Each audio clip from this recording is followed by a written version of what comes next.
Chapitre 19. Le lendemain, mardi 30 juin, à 6 heures, la descente fut reprise. Nous suivions toujours la galerie de lave, véritable rampe naturelle, douce comme ces plans inclinés qui remplacent encore l'escalier dans les vieilles maisons. Ce fut ainsi jusqu'à midi 17 minutes, instant précis où nous rejoignîmes Hans, qui venait de s'arrêter. Ah, s'écria mon oncle, nous sommes parvenus à l'extrémité de la cheminée. Je regardai autour de moi. Nous étions au centre d'un carrefour auquel deux routes venaient aboutir, toutes deux sombres et étroites. Laquelle convenait-il de prendre? Il y avait là une difficulté. Cependant, mon oncle ne voulut paraître hésitant ni devant moi ni devant le guide. Il désigna le tunnel de l'Est, et bientôt nous y étions enfoncés tous les trois. D'ailleurs, toute hésitation devant ce double chemin se serait prolongée indéfiniment, car nul indice ne pouvait déterminer le choix de l'un ou de l'autre. Il fallait s'en remettre absolument au hasard. La pente de cette nouvelle galerie était peu sensible, et sa section fort inégale.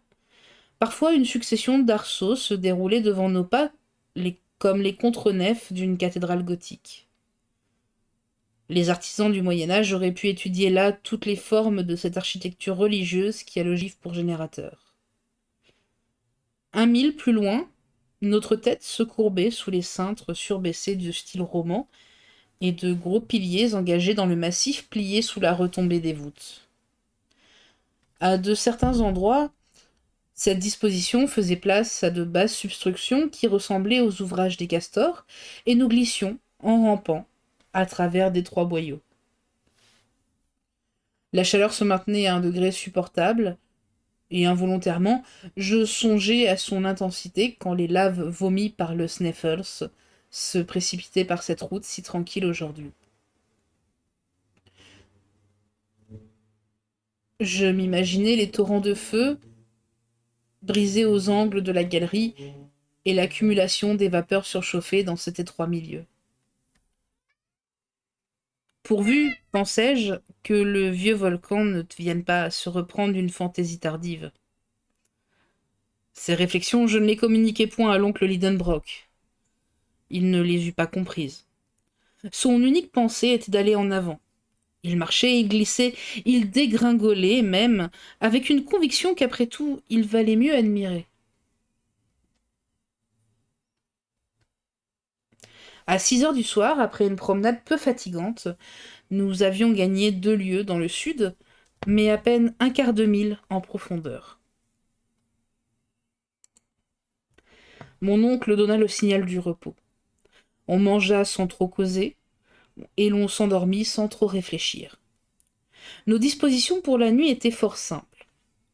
Une couverture de voyage dans laquelle on se roulait composait toute la literie. Nous n'avions à redouter ni froid, ni visite importune. Les voyageurs qui s'enfonçaient au milieu des déserts de l'Afrique, au sein des forêts du Nouveau Monde, sont forcés de se veiller les uns les autres pendant les heures de sommeil.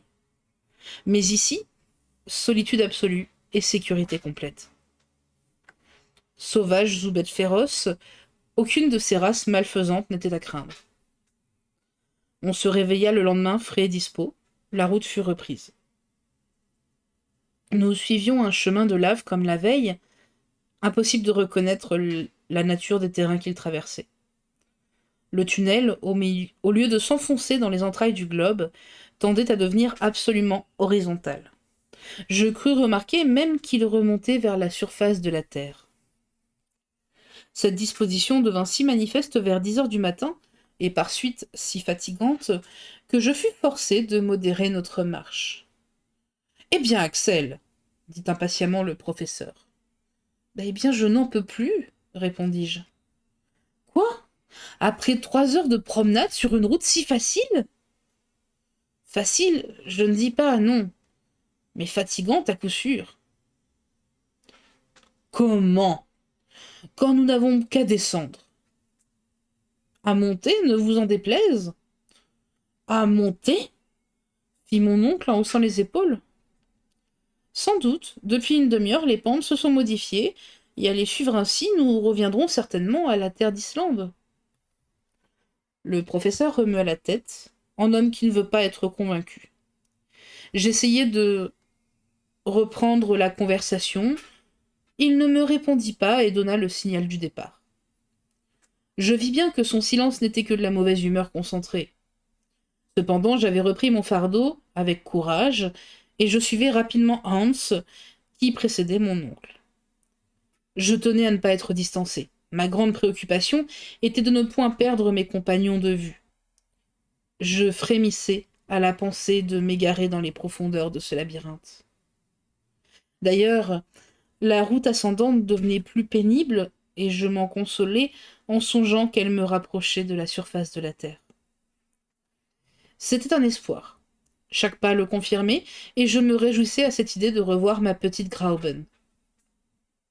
À minuit, un changement d'aspect se produisit dans les parois de la galerie. Je m'en aperçus à l'affaiblissement de la lumière électrique réfléchie par les murailles. Au revêtement de lave succédait la roche vive. Le massif se composait de couches inclinées et souvent disposées verticalement. Nous étions en pleine époque de transition, en pleine période silurienne. « C'est évident !» m'écriai-je. Les sédiments des eaux ont formé à la seconde époque de la Terre ces schistes, ces calcaires et ces grès. Nous tournons le dos au massif granitique. Nous ressemblons à des gens de Hambourg qui prendraient le chemin de Hanovre pour aller à Lübeck. J'aurais dû garder pour moi ces observations. Mais mon tempérament de géologue l'emporta sur la prudence, et l'oncle Lidenbrock entendit mes exclamations. « Et qu'as-tu donc ?» « Mais voyez !» répondis-je en lui montrant la structure variée des grès, des calcaires et les premiers indices des terrains ardoisés. « Eh bien, nous voici arrivés à cette période pendant laquelle sont apparues les premières plantes et les premiers animaux. »« Ah, tu penses ? Mais regardez, examinez, observez. » Je forçai le professeur à promener sa lampe sur les parois de la galerie. Je m'attendais à quelques exclamations de sa part. Mais loin de là. Il ne dit pas un mot et continua sa route. M'avait-il compris ou non ? Ne voulait-il pas convenir, par amour-propre d'oncle et de savant, qu'il s'était trompé en choisissant le tunnel de l'Est, ou tenait-il à reconnaître ce passage jusqu'à son extrémité ? Il était évident que nous avions quitté la route des laves et que ce chemin ne pouvait conduire au foyer du Sneffels. Cependant, je me demandais si je n'accordais pas une trop grande importance à cette modification de terrain. Me trompais-je par moi-même ? Traversions-nous réellement ces couches de roches superposées au massif granitique ? Si j'ai raison, pensais-je, je dois trouver quelques débris de plantes primitives, et il faudra bien me rendre à l'évidence. Cherchons. Je n'avais pas fait 100 pas que des preuves incontestables s'offrirent à mes yeux. Cela devait être, car à l'époque silurienne, les mers renfermaient plus de 1500 espèces végétales ou animales. Mes pieds, habitués au sol dur des laves, foulèrent tout à coup une poussière faite de débris de plantes et de coquilles. Sur les parois se voyaient distinctement des empreintes de fucus et de lycopodes. Le professeur Lidenbrock ne pouvait s'y tromper, mais il fermait les yeux. J'imagine, et continuait son chemin d'un pas invariable. C'était de l'entêtement poussé hors de toute limite. Je n'y tins plus. Je ramassai une coquille parfaitement conservée, qui avait appartenu à un animal à peu près semblable au cloporte actuel, puis je rejoignis mon oncle et je le lui dis. « Mais voyez !»« Eh bien, répondit tranquillement mon oncle, c'est la coquille d'un crustacé de l'ordre disparu des trilobites. Pas autre chose. Mais n'en concluez-vous pas ce que tu conclus toi-même ? Si. Parfaitement. Nous avons abandonné la couche de granit et la route des laves. Il est possible que je me sois trompé, mais je ne serais pas certain de mon erreur qu'au moment où j'aurai atteint l'extrémité de cette galerie. Vous avez raison d'agir ainsi, mon oncle, et je vous approuverai fort, si nous n'avions pas à craindre un danger de plus en plus menaçant. Et lequel? Le manque d'eau. Eh bien, nous nous rationnerons, Axel.